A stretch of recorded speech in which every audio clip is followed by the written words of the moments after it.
In 1881, Abdul-Hamid II was in control of a state that had long been bankrupt and falling into further debt. All of its economic assets were seized, and when it came to schooling, all the lecturers were coming from abroad. The Ottoman military was in such a state that all of its weaponry was coming from Europe and was not being made in the Ottoman realm. Many admirals of the Ottoman Navy were British. At the time, the Ottoman State was in fact dependent on other countries at every level. Sultan Abdul-Hamid, throughout his remaining 27 years of reign, would create solutions for all these problems the state faced, while raising the Ottoman state to such a level that it was once again reconsidered as one of the great powers of its time.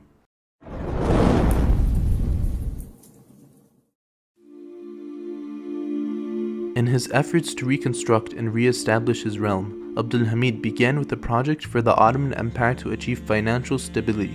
The administration had undertaken a serious debt as of the late days of Sultan Abdul-Aziz, partly due to the Crimean War and the building of the state, but largely due to the corruption of Ottoman officials. The debt had now amounted to 252 million Ottoman liras, which would today equate to billions of British pounds. However, through his founding of the Public Debt Administration, the Sultan reduced this number by nearly 3/5 within a year. Thus, the financial credibility of the state was reinstated and foreign intervention and political attrition were prevented. On top of that, the state's financial reputation was restored, and positive contributions were also made to the economy and the financial administration. Thus, the Sultan skillfully saved the state from what could have been a major crisis, and by the end of his reign, Abdul-Hamid II reduced the total state debt to near only a tenth of what it had originally been when he first ascended the throne. With his wise and effective fiscal policies, the Sultan decreased the debt to only 30 million Ottoman liras.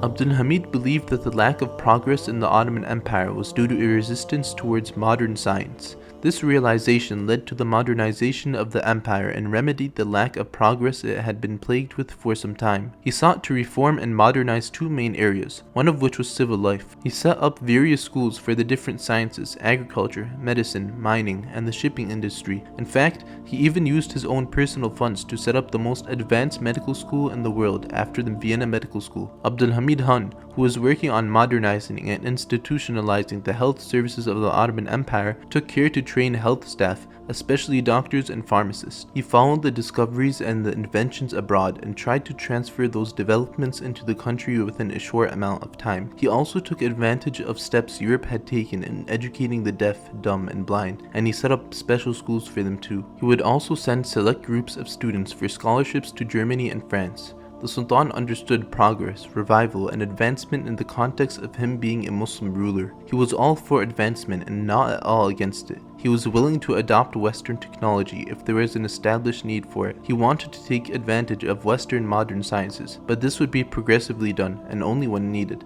Abdul-Hamid himself explained, "It is not correct to say that I am against every new development that arrives from Europe. Islam does not oppose advancement, but it is important that we value what is natural and those things that come from within the Muslim world, and that we adopt Western innovations according to our needs." Hence, the Sultan personally benefited from the Western sciences in various fields where he saw a need for European expertise, and he established many scientific colleges that would follow his stance and standpoint. Abdul-Hamid II also focused on trade, industry, and transportation, as he created countless factories, bridges, and railways at every corner of the country. The other area that Sultan Abdul-Hamid sought to reform was the military. Battles at the time had shown that the Ottoman navy was ineffective despite its size. The admirals of the Ottoman ships were almost all English, meaning that the navy was in the hands of its enemies. This was the legacy Sultan Abdul-Hamid had inherited from his predecessors. When he intended to change the admirals, the English ambassador in Istanbul protested. Sultan Abdul-Hamid had to factor in that he did not really have his own navy, due to various reasons which were mainly financial. However, the situation of the army was different. He rushed to equip the army with the latest artillery, appropriate battleships, and military training. The Sultan had great foresight and focused on the future generations as he established hundreds of schools at all levels during his reign. He began his era with the new movement in education due to his passion for knowledge. He raised the levels of education which had only been up to high school to a level that produced highly educated graduates capable of running the country. He established a school of law that would support the judiciary, and he used personal funds to set up a school of commerce and trade. The Sultan saw that the schools and the education system had been influenced by the West, and that nationalism nationalism was the prevailing trend in these establishments. Thus, he took a direct role in its reform and directed it in line with his policies towards an Islamic-oriented study program. He ordered the following: removal of literature and general history from the curriculum, inclusion of a program of fiqh, interpretation of the Quran, and Islamic etiquettes and morals, the teaching of the history of Islam from the era of the Ottomans. It was manifested that religious studies and sciences could be explained together in modern schools, and major steps were taken in the era of national education. The number of junior high schools in 1876, when he ascended the throne, was 250, and reached 900 in 1909 by the end of his reign, and the number of high schools, which were only numbered 6 at the beginning of his reign, reached 109, with 20,000 students by the end. In 1877, there were only 200 modern elementary schools in Istanbul, and in 1895, this number reached 9,000. An average of 400 primary schools were opened every year. The Sultan also established an institute for training preachers and spiritual guides. They would graduate and then travel to different parts of the world, preaching the message of Islam and unity. Sultan Abdul-Hamid's passion for the Islamic sciences is evident in his efforts in China. An article was published in Istanbul that reported that the number of Muslims in China was nearly 70 million. They were enthusiastic in their love for learning and were desirous of the Islamic sciences. They already had educational institutions and schools. Beijing alone had 38 mosques, where they would pray for the Khalifa of the Muslims, Sultan Abdul-Hamid II. An institution had been established in Beijing known by the Chinese Muslims as Darul Ulum al-Ahmadiyya, named after Sultan Abdul-Hamid himself. At the opening of the university, an Arabic speech was given and prayers were made for the Caliph. The flag of the Ottoman Empire was raised high at the entrance of the university. This had a huge effect on the soft-hearted people and moved them to tears. Likewise, the Sultan made efforts to spread the message of Islam in countless other countries throughout the globe. At a time when most of the world was obeying and turning to the West for support and guidance, Sultan Abdul-Hamid turned to the Muslim world. This Sultan was the only Ottoman Sultan to have used the title Khalifa more than Sultan. As the Khalifa of the Muslim world, Abdul-Hamid II knew that his power went beyond that of an empires. In the lands of the French and the British, he was very much feared for this very reason. Abdul-Hamid II deemed it essential to unite all the Muslims, regardless of their ethnicities, under the banner of Islam, so that they could withstand the barrage of Western military and intellectual attack. Sultan Abdul-Hamid believed that this Islamic front should not just be limited to the Ottoman Empire, but rather the whole of the Muslim Ummah. He saw the Muslim world as a natural extension of the Ottoman Empire. The Khalifa stated that Islam was the one power that made us stronger, and we are a strong, living nation if we believe in our great religion and unquestionably put our faith in the greatness of Allah. As long as Islam is distinguished, as Sultan Abdul-Hamid puts it, the Muslim world must unite and strengthen bonds. He also said,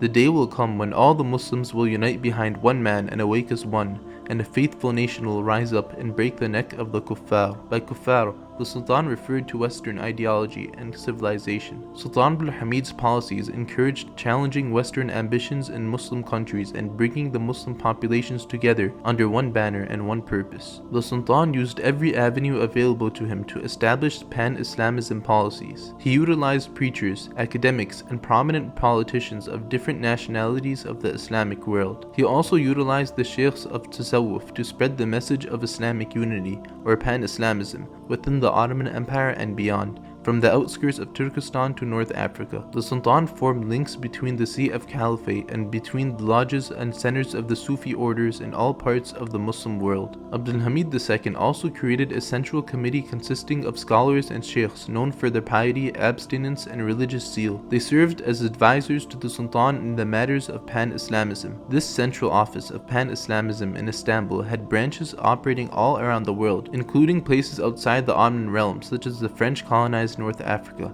However, in such places they operated in complete secrecy, coordinating the efforts between Muslim groups to resist the occupations. The influence and power of this movement reached a point when it was described by French intelligence in North Africa as follows: Sultan Abdul-Hamid can gather, as the head of pan-Islamism and his close links to the Muslim groups in North Africa, an organized local army with which he can, if necessary, resist any foreign power. The Sultan, as Khalifa of the Islamic world and head of the pan-Islamism movement, even had ties with the different Sufi orders of Turkestan, Africa, China, and India. This great power of Muslim unity would later greatly benefit the Sultan.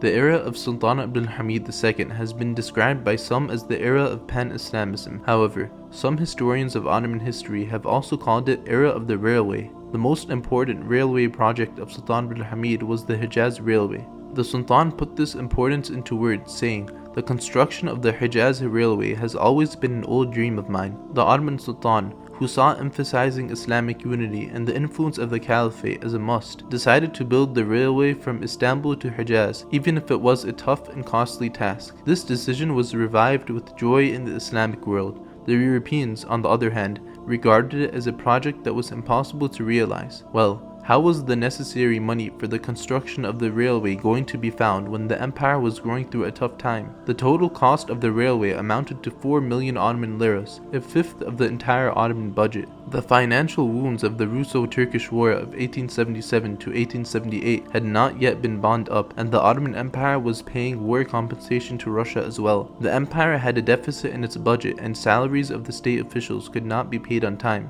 On the other hand, the construction of the Baghdad Railway, which was contracted out to the Germans, was going on. A nationwide donation was launched.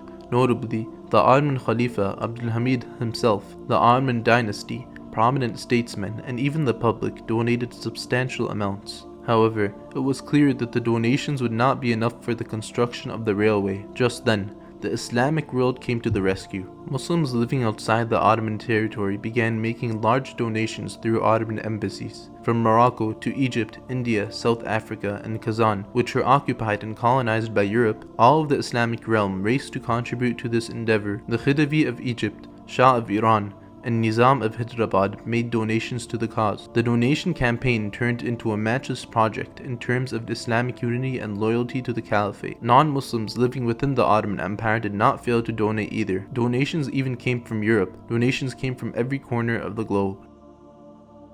This railway was referred to as the Silk Road because of its vital political, economic, and social influence on the region. Austria's ambassador to Istanbul wrote of it, "This is a financial adventure unparalleled in modern commercial history." The entire Hejaz railway project shows that the Ottomans possessed the talent to overcome any difficulties when they set their sights on achieving their goals. A British researcher said, "This is the first railway project in human history that had recovered its cost before a single ticket had been sold," referring to the finances provided through Muslim donations, eliminating the need for European bank loans. The Muslim world benefited from this railroad immensely. It brought the whole of the Muslim Ummah together for a righteous cause and Islamic unity. The road between Damascus and Medina, which used to take 40 days on camelback, was now traveled in only 72 hours. Due to the transportation of goods, the regions where the railway passed through developed economically. The safety of Ottoman territory as far as Yemen would be ensured, and the transportation of troops would be much easier. Building the railway to Hejaz would also enable the country to take precautions against Britain, which had previously invaded Egypt. Also, the travel of the pilgrims would be secure, as Bedouins would be tasked with the protection of the railway. The Ottoman Empire and the Khalifa earned a huge prestige. The self-confidence of Muslims refreshed. The Ottoman Empire was at this point no longer the same weak state that Abdul-Hamid II had inherited in 1776, but rather, with the help of the Caliphate and the Muslim world, it had re-emerged as one of the superpowers of the world. Thank you for watching. This was part 2 of our series on Sultan Abdul-Hamid II, the last great caliph of the Muslim world. In our next episode, we will go over Sultan Abdul-Hamid's struggle against his adversaries. If you enjoyed watching, make sure to subscribe and turn on your notifications for upcoming parts.